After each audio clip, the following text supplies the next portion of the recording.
I think lahat naman tayo dito pare-pareho ang gusto sa Vince na hindi na maulit to in 2026. Kami dito sa Senado, gusto namin na ang isang budget ng 2026 ay walang corruption.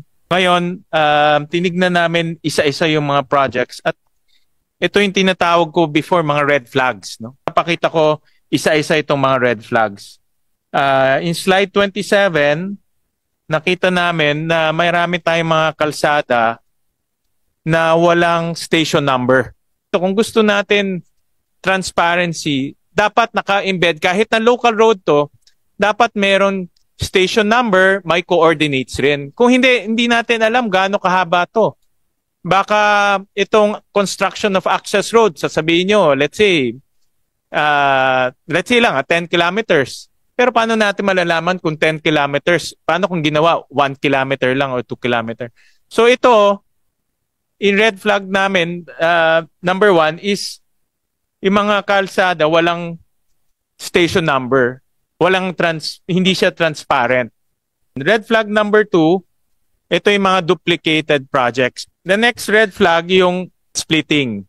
Ang hindi nakita ng department, itong red flag number 4. Kasi ang tinignan nyo lang in GAA 2026. Tinignan din namin in GAA 2025. No? At nakita namin na merong 9,613 projects na nasa GAA 2025 nag-reappear. Ang tawag ho namin dito, reappear in GAA 2026.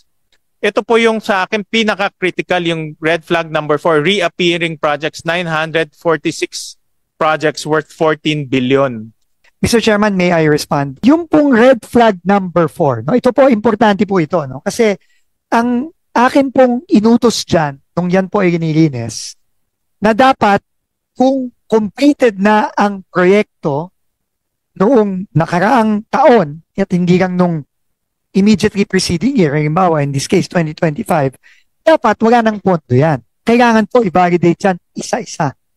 No? At malaman bakit kailangan pa ng additional 80 million para dun sa pang-apat na project dito, yung sa Surigao del Sur.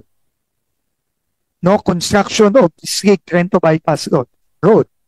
Kailangan po natin gawing very, very transparent yan. At dito po, nakikita ko, hindi po transparent yan, Mr. Chairman. Thank you, Secretary. Well, Secretary, makikita natin dito. Kasi like for example, itong sa Surigao del Sur, exactly the same yung title. Parehong-pareho yung title. So hindi natin alam kung ito ba ay continuation or tapos na. Ang mangyayari dito on the ground, yung district engineer magkakaroon siya ng discretion kung paano niya gastusin yan kasi parehong-pareho eh. Pwede niyang sabihin, gawin kong from 2 lane to 4 lane. Pwede kong gawin from 1 kilometer to 10 kilometer. Nasa kanya yung discretion. Pwede niya rin sabihin na pwede niyang gawing ghost project rin kasi nagawa na yung project, picturean niya na lang at sabihin, gawa na ho to. Diba? So in other words, with this, ito mga ganitong title, pwedeng mangyari another round of ghost projects. Do you agree? Absolutely agree, Mr. Chairman.